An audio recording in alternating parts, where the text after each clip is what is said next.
Peace be with you. I'm Brother Je. I'm Mark. I'm Fernan, and this is Usapang Tinapay.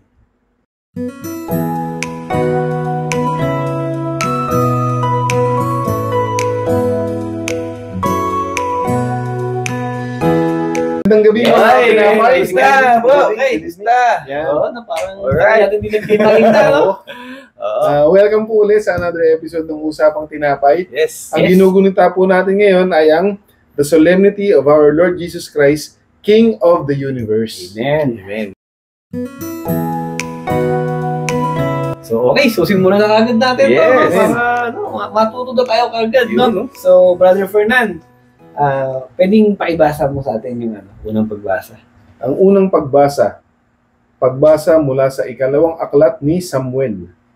Noong mga araw na iyon, nagkaisa ang lahat ng angkan ng Israel na pumunta sa Hebron upang makipagkita kay David. Sinabi nila, "Kami laman ng iyong laman at dugo ng iyong dugo. Nang si Saul ang hari namin, nanguna ka sa mga kawal ng Israel sa pakikipagdigma. Ipinangako sa iyo ng Panginoon na gagawing kanyang hari upang mamuno sa kanyang bayan." Lahat ng matatanda ng Israel ay nagpunta nga sa Hebron at doon nakipagkasundo sa kanya sa harapan ng Panginoon. Binuhusan nila ng langis si David at kinilalang hari sa Israel. Ang salita ng Diyos. Salamat sa Diyos. Okay, so salamat, Brother Fernan, no? So, Yes. yung binasa mo tungkol kay Haring David, eh. no? Mhm. So, ano pa ba yung mensahe ng ating unang pagbasa, Brother Fernan? Well, mga kapatid, yung ating unang pagbasa, ito nga yung tungkol sa pagiging hari ni David. At ipinakita rin dito kung paano tinanggap ng mga tao si David bilang hari nila. Yes. Kasi kung maalala natin, doon sa binasa natin, ang hari noon si Saul, pero si David yung general ng mga kawal na siyang namuno para makalaya yung manalo sila sa labanan. Siyempre, si David, nasa kanya ang pabor ng ating Panginoon. Dahil nga, kung maalala natin, di ba siya yung nagpatumba kay Goliath, no? Yung bata pa siya. Bata pa siya, alam na natin pinapaboran siya ng Panginoon kasi siya ay matuwid. Ngayon mga kapatid, kaya siya naging kinilalang hari, bukod sa kamag-anak, no, kadugo, bukod sa kadugo ng mga naroroon, kababayan nila, alam nila, kinikilala nila na si David ay pinili ng ating Panginoon. Amen. Yun. Amen. Okay. So, galing. Nice. Nice po.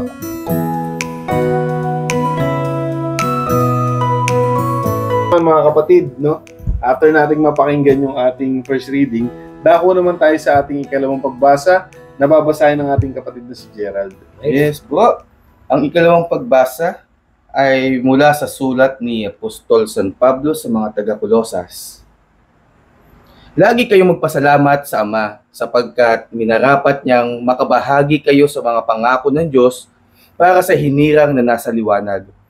Iniligtas niya tayo sa kapangyarihan ng kadiliman at nilipat sa kaharian ng kanyang minamahal na anak. Sa pamamagitan niya ay napalaya tayo. Sa makatuwid ay pinatawad ng ating mga kasalanan sa pamamagitan ng kanyang dugo. Si Kristo ang larawan ng Diyos na di nakikita. Siya ang panganay na anak at pangunahin sa lahat ng mga nilikha. Sapagkat sa pamamagitan niya ay nilikha ng lahat ng nasa langit at nasa lupa, nakikita man o hindi, pati ang mga spiritual na kapangyarihan, paghahari, pamamahala at pamumuno. Ang lahat ay nilikha ng Diyos sa pamamagitan niya at para sa Kanya. Siya ang una sa lahat at ang buong sansinukob ay nananatiling kaayusan sa pamamagitan niya. Siya ang ulo ng iglesia na Kanyang katawan. Siya ang pasimula. Siya ang panganay na binuhay mula sa kamatayan. Upang siya'y maging pangunahin sa lahat, sapagkat minarapat ng Diyos na ang buo ang kanyang kalikasan ay manatili sa anak. At sa pamamagitan ng anak, niloob ng Diyos na ang lahat ng bagay, maging sa langit o sa lupa, ay pagkasundo sa kanya. Nakamtan ng kapayapaan sa pamamagitan ng dugo ng kanyang anak na inaalay sa krus. Ang salita ng Diyos. Salamat sa Diyos. Bro, ang ganda ng ating ikalawang pagbasa. Ngayon naman, Brother J, ano naman yung naging reflection mo dun sa ating second reading? Brodo, dito sa sulat ni Pablo sa mga Colosas, dito ay pinapaliwanag ni Pablo na kung ano yung meron ba talaga dito kay Jesucristo. Nasabi nga dito na si Jesus daw ay nauna sa lahat ng mga nauna. At si Jesus daw dito yung pinakapanganay. So medyo malalim na kung iisipin natin mga kapatid na sinasabi ni Pablo na si Jesus daw ang pinakapanganay. So dito, ang sinasabi ni Pablo na dapat igalang at irespeto natin ang Panginoong Jesus. Di ba? For example, si Bro Mark ay kuya ko, panganay. Oo, ako yung pinakabunso. Oo. So, syempre, kailangan mong galangin yung pamumuno or yung tawag dito, yung re-respeto bilang bunso ako, no? So, dapat irespeto mo yung panganay na kapatid mo. So, si Jesus ang dapat mas inuuna natin at mas ginagalang sa lahat ng bagay. Amen. Bakit? Kasi nga, sa sinasabi nga dito ni Pablo na ibinigay ng Diyos Ama ang anak niya para tubusin tayo sa mga kasalanan. Amen. At para malinis tayo at matanggap natin yung grasya. So lahat nga tayo dito, may kanya-kanya tayong grasya. At kung imagine niyo mga kapatid, sa binasa ni Brother Fernand sa unang pagbasa, mula kay Haring David, mula sa lineage ng kanyang descendants, ay lahi din ni Haring David sa unang pagbasa, itong sina Kristo. Di ba si Haring David ay naging hari nga ng mga panahon ng Israel sa Lumang Tipan, at si Kristo ngayon ang tinatangkilik nating hari ng mga hari. Kaya ngayong linggong to, tulad na nasabi mo Brother Fernand, today is the solemnity of Christ the King. So dapat pinupuri natin ng buong kaluluwa, buong puso, buong pag-iisip natin ang Panginoong Hesus. No? So dito lahat naman tayo nakakatanggap ng biyaya. Kasi nga sabi ko kanina, lahat naman tayo ay binibigyan ng grasya ng Panginoon. Malaki man ito, maliit na bagay na natatanggap natin, magpasalamat tayo sa Kanya. Amen. Magpuri tayo sa Kanya kung miski hindi tayo, kumaga, hindi pantay yung ikot ng mundo. Yung isa si Bro Mark, may maraming kotse, ba't ako motor lang. So magpasalamat pa rin tayo kasi nga, itong motor na to, ikakasaya mo na. Oo, para sa'yo talaga yan. So dapat, maliit man ito, malaki man ito, magpasalamat tayo sa Kanya kasi lahat ng mga possessions na meron tayo, galing sa ating Panginoon. Kaya ngayong linggong ito, mga kapatid, talagang bigyan natin ng parangal ang ating Panginoong Hesus kasi sa panahon ng Adbyento ngayon, darating na ang ating Panginoong Hesus. Ilang linggo na lang, isisilang na nga din siya. Kaya ngayong panahon na ngayon, na kailangan nga natin na nakilalanin si Jesus bilang hari ng mga hari. Amen. Nice. Praise God, bro. Praise God.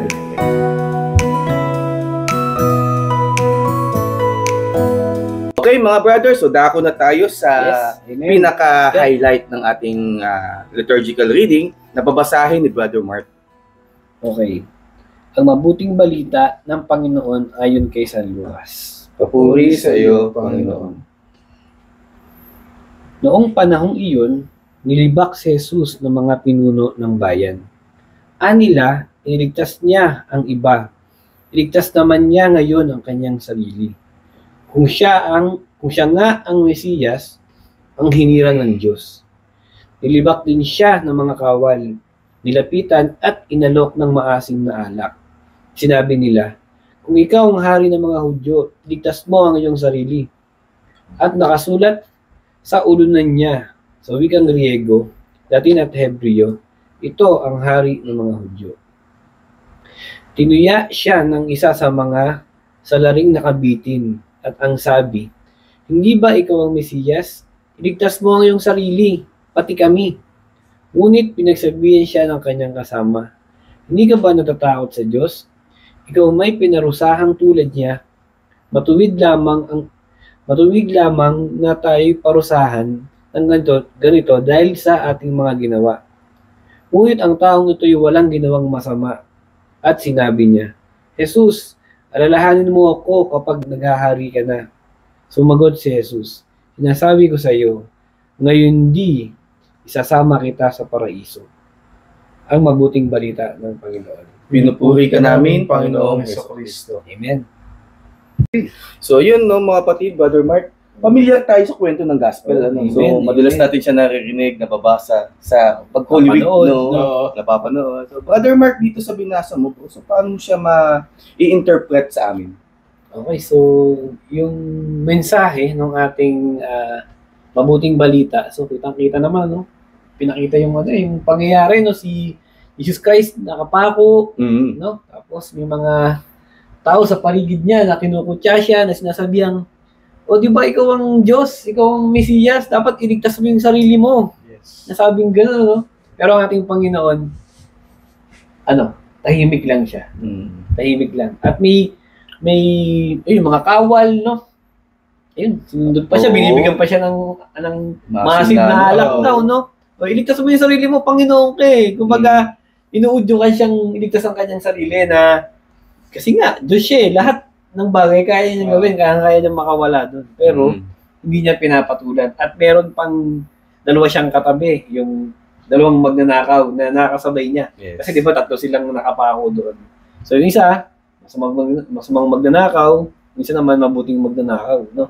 So sinasabi ng masamang magnanakaw, syempre gaya ng ibang tao, ng mga kawal, iligtas mo yung sarili mo, Panginoon kay, isama mo na rin kami. Sabi niya gano'n. No? Ibig sabihin, pati silang Katabi. dalawang katabi ni Jesus Christ na nakapako, iligtas din niya kung magamit pagka-demanding. Kasi alam niyang Panginoon, Demanding, no, kung ililigtas mo yung sarili mo, isama mo na kami. Sabi niya gano'n. Gamay mo kami. Pero yung isa, yung mabuting magnanakaw, ang sabi niya lang, Panginoon, alalahanin mo ako pag nasa paraiso ka na. Pag nasa langit ka na. No? So, napakaganda ng ating binasa ng ating mabuting balita kasi dito mo mapakita ang pagiging hari. Yes. Dito pinapakita ng ating Panginoong Jesus ang tunay na pagiging hari. No? Wala siyang kailangang patunayan. Mm. Kung hari ka, hindi mo kailangang i-prove sa ibang tao na hari ako. Tingnan niyo ako, panoorin niyo ako, aalis ako dito, yung mga kasi ang Panginoon natin, hindi kasi siya mayabang. Hindi niya kailangang ipagtanggol, i-prove sa iba na ako'y Diyos. Kailangan papatunayan ko sa inyo ako'y Diyos. Hindi. Bagkus, ipinakita niya na ang tunay na paghahari ay ang pagiging mapagkumbaba. Amen. No? So, hindi niya pinatulan lahat yun. No? Bagkus, inintindi niya pa. Inintindi niya lahat kasi nga, ang isip ng mga tao, makamundo. No? Ang iniisip nila, hindi, Diyos ka, so, kailangan makalaya ka dyan. Pag nakalaya ka dyan, Diyos ka talaga. Hindi ganun ang pag-iisip ng Panginoon. Kasi nga, ang lagi lang iniisip ng ating Panginoon na kailangan ko itong gawin para maligtas kayong lahat. Kasi kung ililigtas ko ang sarili ko, hindi kayo maliligtas. Kumaga, mas inuuna niya yung ibang tao na maligtas kaysa iligtas ang sarili niya. No? So, napakaganda nun na walang ibang inisip ang ating Panginoon kundi yung kanyang mga tao, yung kanyang mga anak. Kahit yung mga nangungutya sa kanya, yung mga magnanakaw, no? Lahat ng tao na hindi tama yung pagtingin sa pagiging hari niya. No? Kasi alam nilang hari, pero iba yung thinking nila sa pagiging hari. Kasi ang inisip nila, pag hari ka, makapangyarihan, no? Kaya mong gumawa ng kung ano-anong bagay, magputos, no? Magpagawa ng mga bagay na talagang may pagka-diktador, sobrang malakas, no? Pero ang ating Panginoon, hindi siya ganun. Yes. He is humble na susundin niyo ako, kaya ko kayong pasunurin kasi mahal ko kayo. Yun. Ganun ang style ng ating Panginoon. Amen. Susundin niyo ako dahil mahal niyo ako, hindi dahil inuutosan ko kayo. Yes. Ganun, no? So, at isa pang napakagandang pangyayari dito sa ating binasa ay yung sinabi ng mabuting magnanakaw na alalahanin mo ako. Oo. Alalahanin mo ako pag nasa paraiso ka na, pag nasa langit ka na. Kasi siya, tinanggap niya yung sarili niya. Wala naman sinabing, mabuti akong tao. Hindi ko naman sinasadyang magnakaw eh. Talagang Pero hindi. Tinanggap niya na ako yung magnanakaw. Patawarin mo ako at alalahanin mo ako. Kumbaga, sa huling mga segundo, mga minuto, nakasama niya si Jesus Christ, yun, nagawa niya yun. Nakahiling pa siya sa Panginoon, no? Talagang binaba niya ang sarili niya. Pwede naman niyang, sige, hayaan mo na ako dito. Ganyan, bahala ka na, Pero siya, humingi siya ng tulong. Kasi alam niya ang ating Panginoon ay tutulungan siya. At hindi siya i-reject. Di ba? Noong mga nakaraang reading, Yun yung pinag-uusapan natin. Pag ikaw lumapit sa ating Panginoon, never na never kanyang tatalikuran. Amen. At sinabi pa dito sa dulo, sabi niya, ngayon din, isasama kita sa aking paraiso.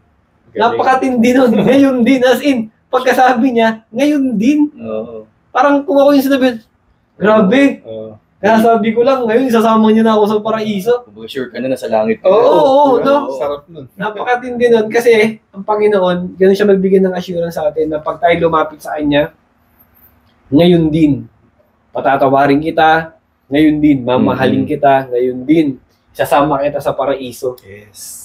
Hindi ko naiisipin kung ano yung mga nangyari dati, pero ngayon, lumapit ka sa akin, nagpakumbaba ka, Oo. isasama kita sa langit. Amen. Amen. Amen. Nice po. Praise God.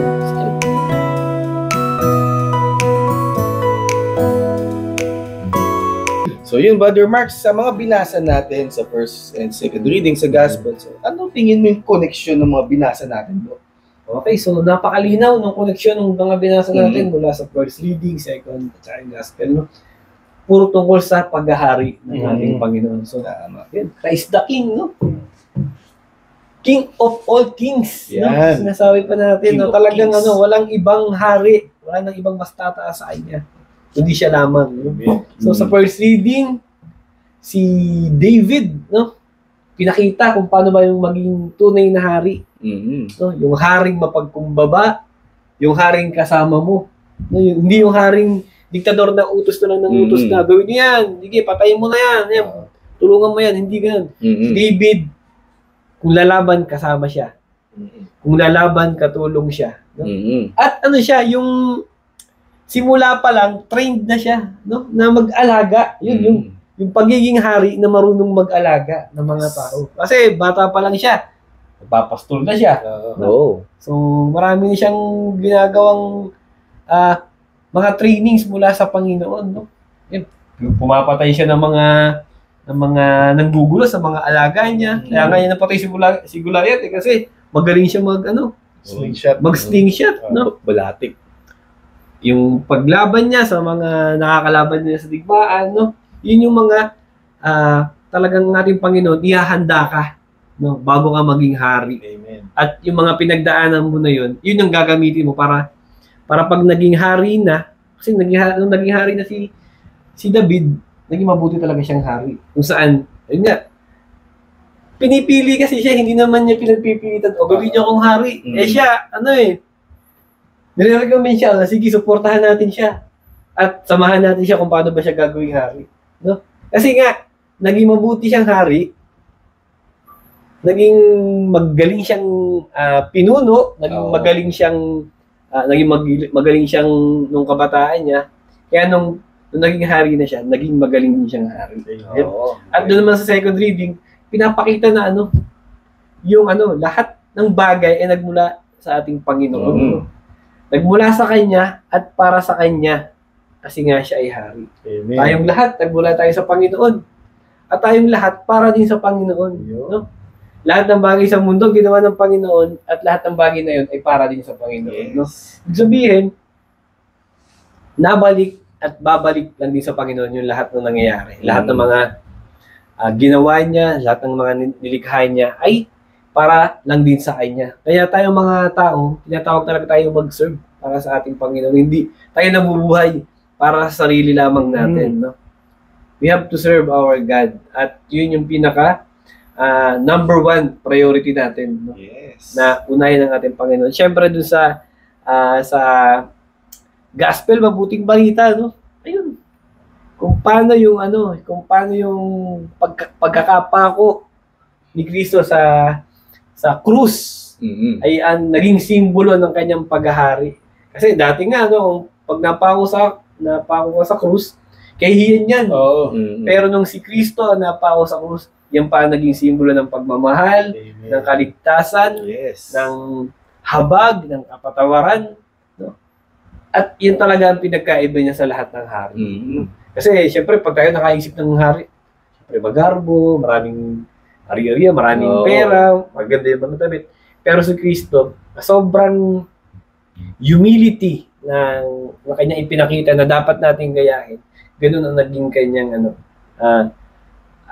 pinakitang picture, pinakitang larawan na ganito ang hari. Na ang hari ay nagsiserve, na ang hari ay naglilingkod, nag-aalaga, at nagmamahal, nagpapatawad, no?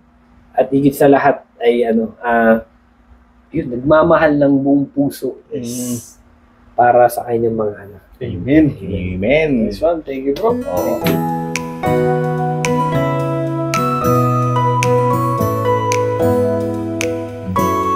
Okay, so ngayon naman, nabasa na natin yung mga, di ba, mga readings at nabigyan na rin natin ng, kanya-kanya nating reflection at message. No? So, ngayon naman, pakinggan natin si Brother Fernan kung paano ba natin ito ma-apply sa ating buhay. Okay, napaka-timely nitong topic, no?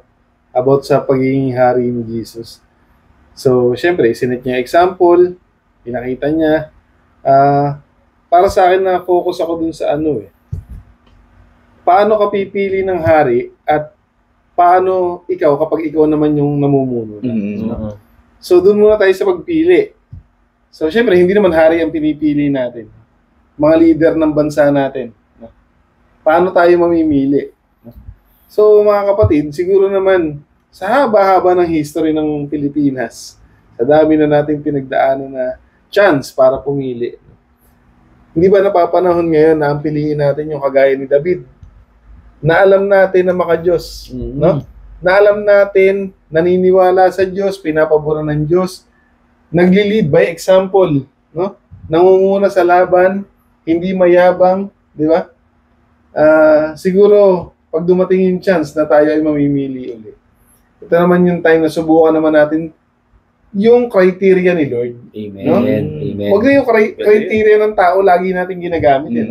Tingnan naman natin kung ano naman yung sino naman yung pwede nating ihalal na alam natin na naniniwala sa Panginoon, sumusunod sa Panginoon.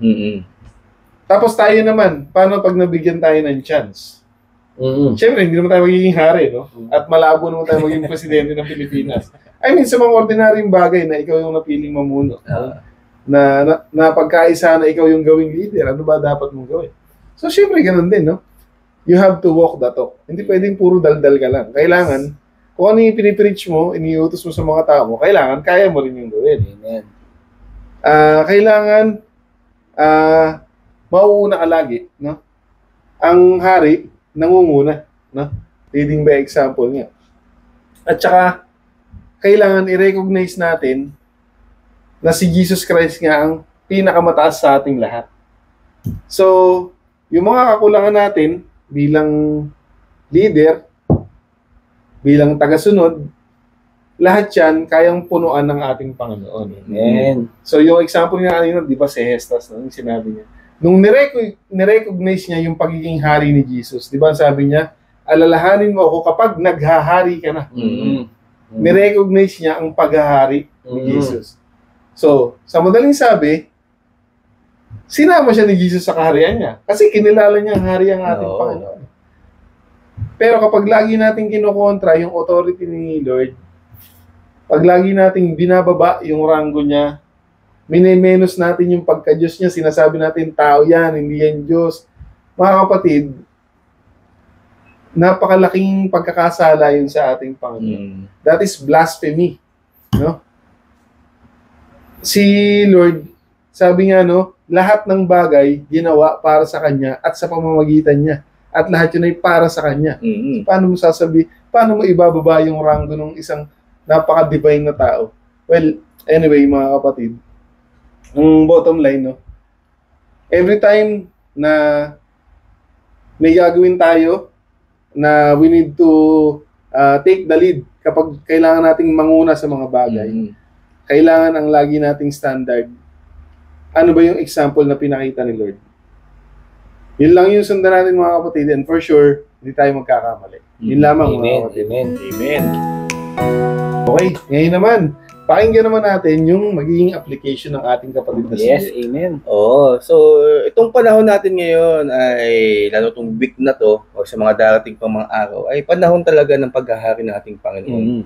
So, tulad ng paliwanag mo, Brother Fernan, kanina, yung pinaliwanag mo kanina, yung kung ano ba talaga yung criteria ng paghahari or ng hari. Ano. So, mga kapatid, alam naman natin na ang Panginoong Diyos na si Jesus ay siya talaga yung pinaka-highest level of kingship sa paghahari. You know? So, sa lahat ng mga utos ng ating Panginoon, alam natin na siyang hari, dapat hindi siya mababali. So, di ba, ang isang leader or hari, may authority yan na kailangan sundin mo to.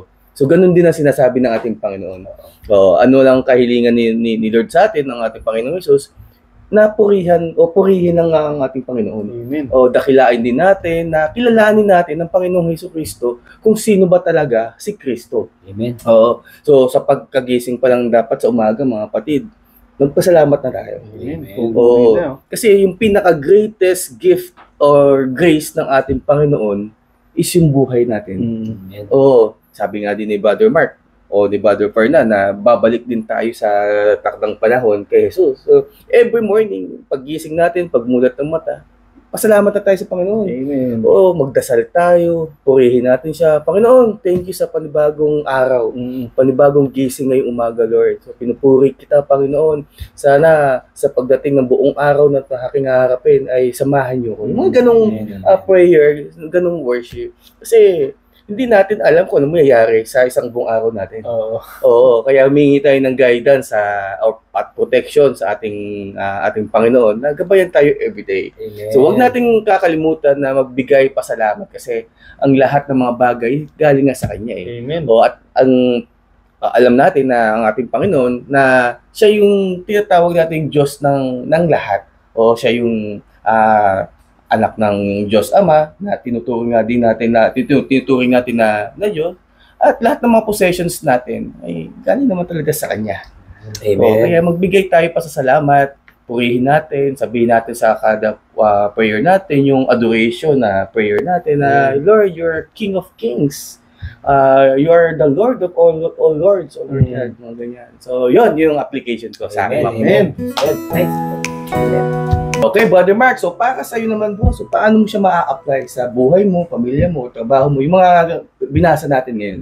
Kasi yung ating Panginoon, talagang hindi mo mapaparisan yung pagiging humble niya, no? Yes, So tayo, siyempre, Panginoon natin siya, gayahin natin siya. So, we also have to be humble. No? Ano ba yung pagiging humble? Siyempre, yung salitang pride, no? Dapat, di natin masyadong tapon. Huwag na tayo magpataasan ng igi. Tawagan niya sa pride yan. Yung kung sino bang unang mamansin, sino bang unang magsasorry. No? Kasi yung ating Panginoon, ano na siya, kinukutya na siya, pero hindi siya pumatol. No? Hindi niya kailangan i-prove sa mga tao yung kanyang pagiging hari. Tayo, ganun din. No? Hindi natin kailangan i-prove na tayo ay mataas ang pananampalataya. No? Hindi natin kailangan i-prove na tayo ay magaling. No? Hindi natin kailangan patunayan na tayo ay mabait o mabuting tao. Kailangan gawin lang natin. No? Kailangan na maging, kailangan tanggapin natin na tayo ay makasalanan. Yan. Kailangan tanggapin natin na kailangan natin ng tulong ng iba, especially ng tulong ng Panginoon. At kailangan tanggapin mo sa sarili mo na ikaw ay tao lamang talaga. Na hindi lahat ng bagay kaya mong gawin, hindi lahat ng challenge, hindi lahat ng problema kailangan patulan mo, no? Nang ikaw lang mag-isa. No? Kasi as lagi ko sinasabi, laging may willing tumulong. Laging nandiyan ang ating Panginoon para samahan tayo, no? So, kaya nga nung ginawa nung ni Hestas, no? Kasi nga, siya, yung pagkakasabi niyang, alalahanin mo ako. Pag ikaw ay naghahari na. Talagang hindi na siya nagpalusot na, hindi, mabait naman talaga ako eh. Napagkamalala. Lang ako eh, tukso lang ako. Hindi, tinanggap niya sa ibig niya. Makasalanan ako. Lord, alalahanin mo ako pag ikaw ay naghahari. Wala nang palupalusot. Wala nang palupalusot. At tayo ganun din, no? Kung tayo may kasalanan, aminin natin. Oo. Wala namang, mawawala. At ang maganda pa doon, makikita sa'yo yung humility. Na ikaw marunong kang tumanggap ng pagkakamali mo at ipakita mo din na yung pagkakamali mo na yun, may natutunan ka at hindi mo na uulitin. Yes. So, kailangan ganun yung panalangin na na mula sa puso. No? Kasi gaya nga ni Hestas, no? Talagang Lord, alalahanin mo ako. No? Parang yung simpleng word na yon, yun yung nakapagligtas sa kanya. No? Hindi naman kailangan kung mag-pray ka, yung talagang Komplikado. sobrang komplikado, no? Sabi pa nga, magdasal tayo na gaya ng bata. Oo. Na sincere, totoo, no? Tingin ko, Panginoon naman natin, kahit simple lang yung pagdadasal natin, naiintindihan niya. Kasi sa puso din naman siya natingin, no? Siyempre. So, hindi kailangan mabulak-lak, no? Ang importante lang, galing sa puso, no? So, yung wag nating isipin din na na huli na ang lahat, na wala ng pag-asa. Yan. Kasi isipin niya yun nga, si Hestas, no? Na, mamamatay na kasi nakapako siguro ilang oras na lang, patay na siya eh. Pero iniisip niya, hindi. May pag-asa pa to, hingi ako ng tulong sa ating Panginoon. Katabi ko na siya. Ito, kitang-kita ko siya, katabi ko siya. Nagsisi. No? So, ayun, lumapit. Huwag isiping i-reject ka kasi nga hindi tayo i-reject ng Panginoon. Tatanggapin at tatanggapin niya tayo, no? So, eto naman sa pagiging hari ng ating Panginoon. Yung ating Panginoon kasi, siya yung hari na sobrang mapagpatawad. Kaya lagi natin iisipin na yung pinaglilingkuran ko, no? Na pinaglilingkuran natin ng ating Panginoon na kahit tayo ay nagkakamali kasi nga tayo very prone tayo sa Yes. sa pagkakamali kasi nga tao no? Daming distractions, ang daming temptations, no? Napakadaling bumagsak. Pero yung ating hari na Panginoon si Jesus Christ ay hari ng kapatawaran. Amen. So, Amen. napakabuti, napakaganda na malaman natin yun para hindi tayo nahiyang lumapit sa Kanya na lahat ng ating mga kasalanan ay Kanyang patatawarin basta tayo ay buong puso na lalapit sa Kanya. Amen. Amen. Nice. Amen. Praise God. Maraming salamat Amen. mga kapatid. Thank you. Thank you. Sa magandang pag-usapan ng ito, ang ganda. Yes. Hari ng mga hari. Maraming salamat muli mga kapatid sa pagsama niyo sa amin Yes. sa another episode ng Usapang Tinapay. Amen. Kung nagustuhan niyo po yung kwentuhan namin, kung may napulot po kayong magandang aral, please like, share, and subscribe. At sa ganun, matulungan niyo po kami na may kalat yung mabuting balita ng ating Panginoon. Amen. Yes. Yung pong konting effort niyo mga kapatid, napakalaking tulong po Yes. yun sa amin. So mga kapatid, meron po diyang comment section. So kung ano yung mga mensahe nyo, or shout out, Yan. request, or kahit anong gusto nyo sabihin, so leave nyo dyan yung message sa comment. At meron din po kaming Facebook page, Usapan Tinapay Podcast. So pa-follow, pa-heart, pa-share na din yung mga videos din namin dyan. Amen. Ay, speaking of shoutout mga bro, Sige po. shoutout nga pala kay Brother Chikoy and kay Uy! Brother Abet. Thank you sa magandang tugtugan. Hey bro! Mga lodi. Mga Lodi. Poging-pogi. Pero alam nyo yung nakakatawa sa dalawang to. Siyempre, pinupuri ko, gagaling nyo bro. Oh. Lagi niya sinasabi, praise God. Amen. Dahil kay Lord, kaya tayo may talent, yung mga ganun. Idol ko. Talagang hindi ko nakita sa kanilang, galing ko. Oo. Walang ganun eh. Napaka-humble nyo. Napaka-humble. Very humble. Gaya nung natutunan natin kanina. Grabe yung humbleness. Sana makasama namin kayo dito ha, bro. Amen. Amen. Sa mga susunod na araw. So talagang napakabuti ng Panginoon ngayong gabi kasi doon sa mga binasa natin, napakadaming natutunan. Paano maging mabuting hari, Yan. no? Kay David. Mm-hmm. Ano bang kailangan natin para sa ating hari? Kailangan natin gawin para sa ating hari na binigay sa atin ng lahat. At kailangan ibalik din natin sa Kanya. At syempre yung mabuting balita na pagkakapako ni Kristo ay talagang simbolo ng pagmamahal niya sa atin. Amen. Na ang kanyang paghahari ay hindi gaya ng sa mundo. Oo. Ang kanyang paghahari ay pagmamahal. Amen. Pagtitindi, pagtanggap. No? At syempre, next week, for sure, ang ating Panginoon ay laging syempre, may bago na naman. Amen. No? May bago na naman tayo matututunan sa mga salita niya. At we're very excited po na next week, papanoorin niyo po. Amen. Siyempre, mga kapatid, lagi nating tatandaan Na ang tao ay hindi lamang sa tinapay na bubuhay. Kundi sa bawat salita ng Diyos. Bye! Thank you.